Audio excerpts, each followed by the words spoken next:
adalah anggota calon DPR RI di pusat dari PAN. Kenapa orang Tuh. Syukurlah daripada ngedukung PDIP. Edi Suparno tuh biasa maafin. sekjennya tuh biasa ke rumah saya tuh. Iya, oh. Dasar mana dasar? Beli saya beli yang di sini beli cantik. Jadi beli saya nanti keluar barang. Iya. Jadi insya Allah silakan saya perkenalkan dulu, silakan. Ya. Perkenalkan. Terima kasih. Baik, bismillahirrahmanirrahim. Assalamualaikum warahmatullahi wabarakatuh. Waalaikumsalam. Alhamdulillah, tiada henti bersyukur kepada Allah Subhanahu wa taala yang telah mempertemukan kita semua di dalam hari kemuliaan ini, yang dimana kita akan bersilaturahim bersama, bersinergi dan berkolaborasi. Dan tak lupa juga sholawat serta salam kita panjatkan kepada Nabi besar kita, Nabi Muhammad SAW, yang selalu menjadi panutan kita untuk selalu berbuat kebaikan. Ilahi anta maksudi walidoka matubi atini mahabbataka wa marifataka, dimana kita mulai dan lahir karena Allah, semua kita juga kembali kepada Allah. Jadi setiap program dan pembahasan kita itu semuanya adalah karena Allah. Jadi bismillah, terima kasih banyak yang saya muliakan, yang saya hormati, yang saya banggakan guru saya Ustadz Iwan, yang dimana menjadi sohibul bait di dalam pertemuan hari ini. Dan saya terima kasih kepada tokoh-tokoh, mungkin abang-abang, kakak dan ayahanda bagi saya yang masya Allah. Mungkin pertemuan kita ini bukan pertemuan kali pertama, yang insya Allah nanti akan bersama-sama. Saya bahkan memohon arahan, bimbingan, karena alhamdulillah saya dengan keturunan dari Cirebon, nenek saya asli dari sini, dan ini kalau disilsilahkan adalah saya itu nenek saya tuh ke atas-atasnya tuh adalah dari Liongtin. Papa saya tuh Chinese, mama saya orang Sunda. Dan alhamdulillah walaupun saya tinggal banyak di Bandung, tapi banyak sekali yang menceritakan tentang sejarah keislaman di Cirebon. Dan saya insya Allah diamanahkan untuk di sini, salah satunya bukan karena hanya untuk sosialisasi saja, tapi saya ingin berbuat sesuatu apa yang bisa saya lakukan dengan program yang mungkin sudah berjalan dan akan berjalan. Dan alhamdulillah saya kan basically di properti ya Pak, properti yang dimana saya umur 18 tahun, dari semenjak saya memilih sebagai muslim, saya dari keluar SMA saya sudah berbisnis properti sampai saat ini. Jadi memang kalau bicara properti insya Allah saya bisa bahas dari A sampai Z itu, karena pengalaman dan saya sebagai praktisi bukan akademisi di bidang properti, tapi saya insya Allah lah gitu kan ya. Karena saya ada mengembangkan developer seluruh Indonesia termasuk di Bali, nah arsitek dan kontraktor juga gitu. Terus kedua, saya juga bisnis umroh haji dengan almarhum Syekh Ali Jaber. Kurang lebih saya alhamdulillah sudah 9 tahun berjalan, dan juga sekarang dilanjutkan oleh adiknya Syekh Muhammad Jaber. Alhamdulillah hubungan kami sangat baik, bahkan kami pun membuat ya perusahaan bersama dengan almarhum Syekh Ali itu sampai dengan kampung tahfiz Quran, mungkin pernah dengar.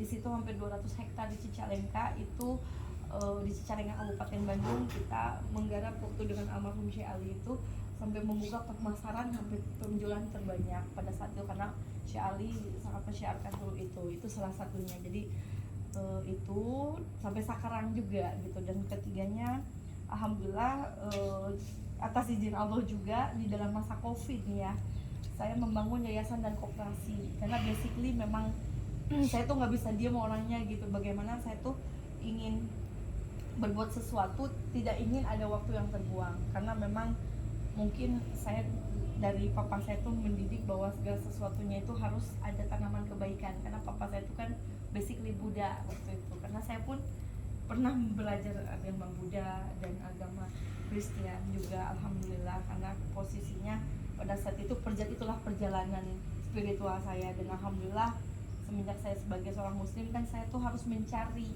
segala sesuatunya, keilmuan tentang Islam bagaimanapun. Sampai saat ini pun saya tuh mencari gitu bagaimana untuk bisa Islam itu bisa menjadi lebih baik, sebetulnya Islam yang seperti apa yang sebenarnya. Dan itu pun perjuangan saya alhamdulillah dari membangun wirausaha, membangun entrepreneur, dan saya juga membina para mualaf akhirnya karena saya merasakan bagaimana posisi sebagai mualaf itu kalau tidak stabil secara mental dan ekonomi itu bisa kembali lagi. Dan itu hampir-hampir saya alami.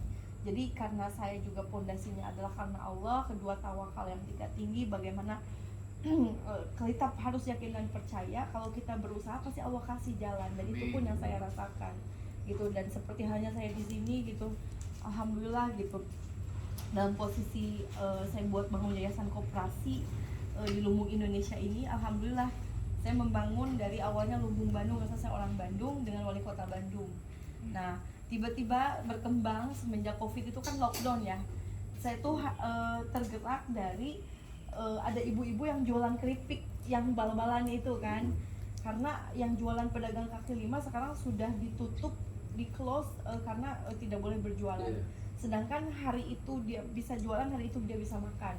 Nah di situ saya buat komunitas pedagang kaki lima mulai dari 1.500 orang, sekarang udah 15.000 orang di Kabupaten Bandung dan Kota Bandung. Dan alhamdulillah kita sudah sejauh barat, bahkan sudah membuka di seluruh Indonesia, di Kaltim, di NTB,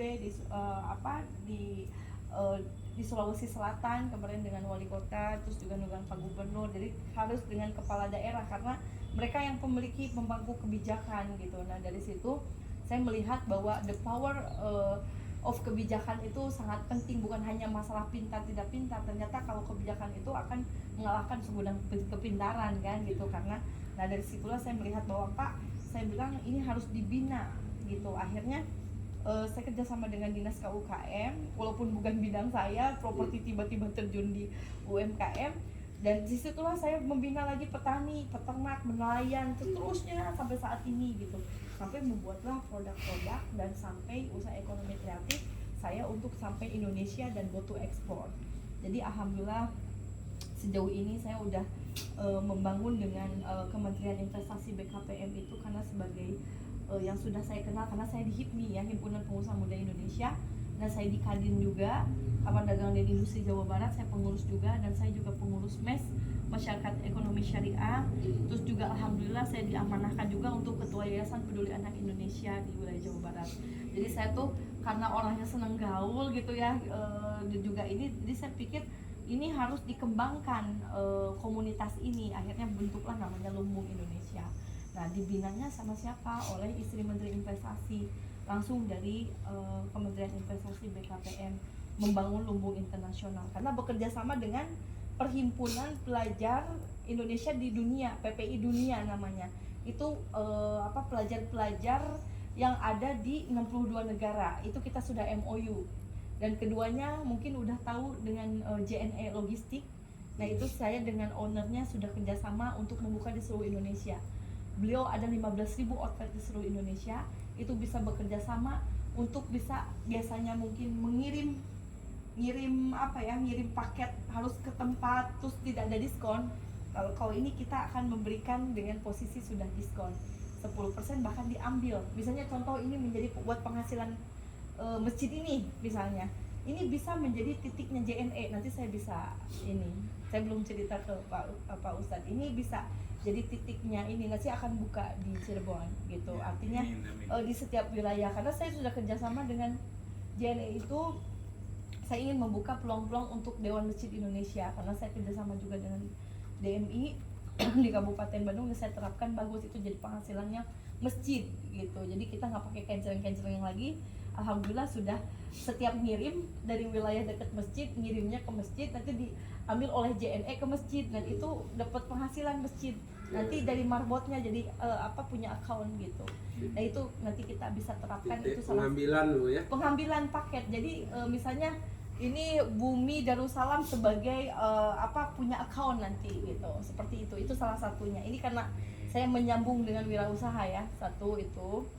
Nah keduanya, saya kan ada pemberdayaan UMKM. Artinya di setiap wilayah ini pasti ada produk atau mungkin hasil bahan baku yang bisa kita create. Contoh kalau memang dia belum packagingnya belum sempurna, saya kan ada pabrik packaging tuh 15 hektar di kopo di kota Bandung, Iya. mungkin sometimes saya bisa ajak ke pabrik. Saya di situ ada pabrik yang packaging semua dari plastik